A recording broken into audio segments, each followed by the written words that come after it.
ஆண்டவரும் இரட்சகருமாகிய இயேசு கிறிஸ்துவின் இனிய நாமத்தில் உங்களை யாவருக்கும் அன்பின் வாழ்த்துக்களை தெரிவித்துக் கொள்கிறேன். அருமையான தேவ பிள்ளைகளே, புதிய நாள், புதிய நம்பிக்கை தின தியானத்தின் மூலமாய் இந்த நாளில் கூட உங்களை சந்திப்பதில் நான் மிகுந்த மகிழ்ச்சி அடைகிறேன். அல்லேலூயா. இன்றைக்கு கூட கர்த்தர் நமக்கு கொடுக்கிற வார்த்தை என்ன? என்னாகும் புஸ்தகம் 24ஆம் அதிகாரம் 1வது வசனத்தை கூட வாசிக்க கேட்போம். இஸ்ரவேலை ஆசீர்வதிப்பதே கர்த்தருக்கு பிரியம்.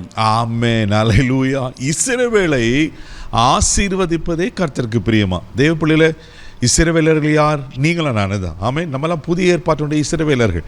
யார் ஆண்டவரை சொந்த இரட்சகராக, தெய்வமாக அவரை விசுவாசிக்கிறாங்களோ, ஏற்றுக்கொண்டாங்களோ அத்தனை பேரும் இஸ்ரவேலராக இருக்கிறாங்க. நாமே இஸ்ரவேல் ஆக்சுவலாக யாக்கோப்பு தான் ஆண்டவர் இஸ்ரவேல் என்று சொல்லுகிறார்.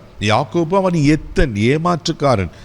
அப்படிப்பட்ட ஏமாற்றுக்காரனாக இந்த யாக்கோப்பை கர்த்தர் இஸ்ரவேலாய் அப்படின்னா ஆளுகிற பிரபுவாய் மாற்றுகிறார்.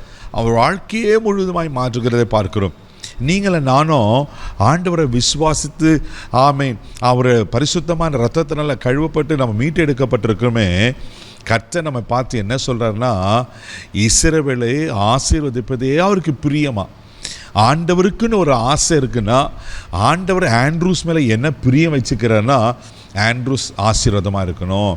அப்படின்னா நம்ம லாங்குவேஜில் சொல்லப்போனால் ஆண்ட்ரூஸ் நல்லா இருக்கணும், நாமே ஆண்ட்ரூஸ் சுகமாக இருக்கணும், 4 பேருக்கு முன்னாடி தலை நிமிர்ந்து இருக்கணும், எல்லாவற்றிலும் ஆமேன் எல்லாவற்றிலும் நல்லா இருக்கணும், சுகமாக ஆசீர்வாதமாக இருக்கணும்னு.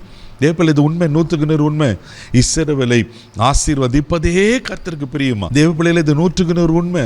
பாருங்க, இஸ்ரவேலை ஆசீர்வதிப்பது தான் ஆண்டருக்கு பிரியும். ஆண்டருக்கு ஆசைனா இப்போ நீங்களே நம்ம சாபத்தில் இருப்பது, பலவீனத்தில், வியாதியில், சோர்வில், மனக்கலக்கத்தில், பயத்தில் இருப்பது ஆண்டவர் விரும்புகிறதே இல்லை. ஆண்டவர் உங்களை ஆசீர்வதிக்க விரும்புகிறார். இன்றைக்கி கர்த்தர் சொல்கிறாரு, நான் உங்களை ஆசீர்வதிக்க போகிறேன். வேதத்தில் எத்தனை நபர்கள் நம்ம பார்த்துருக்கிறோம் அல்லவா? எல்லாரையும் ஆண்டவர் ஆசீர்வதிக்கிறார்.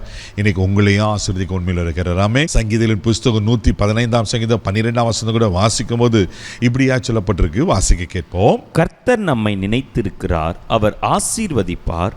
இஸ்ரவேல் குடும்பத்தாரை ஆசீர்வதிப்பார், அவர் ஆரோன் குடும்பத்தாரை ஆசீர்வதிப்பார். பாருங்களேன், கர்த்தர் நம்மை நினைத்திருக்கிறார், அவர் உங்களை ஆசீர்வதிப்பார்.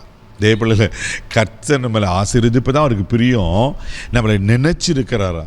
என் பிள்ளை இதை தேவைக்காக காத்துட்டு இருக்கிறான், என் பிள்ளை இந்த தேவைக்காக அங்கலாய்த்து கொண்டு இருக்கிறான், என் பிள்ளைக்கு நான் இது கொடுக்கணும் அப்படின்னு சொல்லி ஆண்டவர் என்ன பண்ணனா நம்ம மேலே நினைவாக இருக்கிறார். வசனம் அழகாக சொல்லப்பட்டிருக்கு, கர்த்தர் நம்மை நினைத்திருக்கிறார், அவர் நம்மளை ஆசீர்வதிப்பாராம். அவர் இஸ்ரவேல் குடும்பத்தார் ஆசீர்வதிப்பார், ஆரோன் குடும்பத்தார் ஆசீர்வதிப்பார். தேவ பிள்ளைகளை, இன்னைக்கு கர்த்தர் வார்த்தை பட்சமாக உங்களுக்கு மேலே வருது. அவர் உங்களை நினைச்சிருக்கிறார், அவர் நிச்சயமாக உங்களை ஆசீர்வதிப்பார், உங்கள் குடும்பத்தை ஆசீர்வதிப்பார். ஒரு நாள் உங்களை கைவிட மாட்டார். அல்லேலூயா. இப்படியெல்லாம் ஆசீர்வதிப்பார். பல விதங்கள் சொல்லப்பட்டிருக்கு. உபாகமம் புஸ்தகம் 28ஆம் அதிகாரம் 8வது வசனத்தில் வாசிப்பீங்கன்னா அழகாக ஒரு வார்த்தை சொல்லப்பட்டிருக்கோம். வாசிக்க கேட்போம். கர்த்தர் உன் களஞ்சியங்களிலும் நீ கையிடும் எல்லா வேலைகளிலும் உனக்கு ஆசீர்வாதம் கட்டளையிடுவார். உன் தேவனாகிய கர்த்தர் உனக்கு கொடுக்கும் தேசத்திலே உன்னை ஆசீர்வதிப்பார். ஆண்டவர் எப்படி ஆசீர்வதிக்கிறார்? நம்ம களஞ்சியங்கள், நம்ம கையிட்டு செய்ய எல்லா வேலைகளிலும் உன் தேவனாகிய கர்த்தர் கொடுக்கும் தேசத்தில் உன்னை ஆசீர்வாதமாயிருப்பார். தேவ பிள்ளையில, கர்த்தர் உங்களை எல்லா விதத்திலும் உங்களை ஆசீர்வித்து உங்களை கனப்படுத்த உண்மையில் இருக்கிறார். நீங்கள் கையிட்டு செய்ய எல்லா வேலைகளும் என்ன, எதுக்கு பிரயாசப்பட்டு இருக்கிறீங்க, எதுக்கு எஃபோர்ட் எடுத்துட்டு இருக்கிறீங்க, படிப்பாக இருக்கலாம், வேலையாக இருக்கலாம், குழந்தை பாக்கியமாக இருக்கலாம், என்ன நன்மை, என்ன ஆசீர்வாதத்தை எதிர்பார்த்துக்கிறீங்க? இன்றைக்கு உங்களை கர்த்தர் ஆசீர்வதிக்க போகிறார். இஸ்ரவேலை ஆசீர்வதிப்பு தான் அவர் பிரியம். அவர் ஆபிரகாமை ஆசீர்வதித்தார் அல்லவா? ஈசாக்கு ஆசீர்வதித்தார் அல்லவா? யாக்கோபை ஆசீர்வதித்தார் அல்லவா? முற்பிதாக்களின் தேவன் நம்முடைய தேவன் அல்லவா?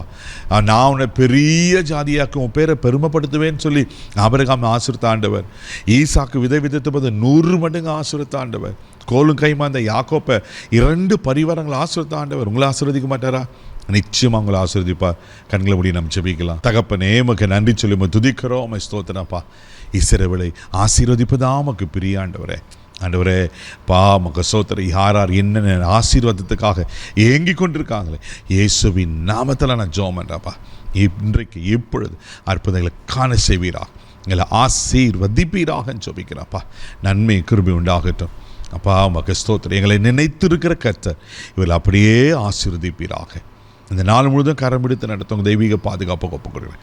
இயேசுவின் மேல் ஜெபம் பிதாவே, ஆமென். அவர் உங்களை ஆசீர்வதிப்பார். தைரியமா போங்க. God bless you.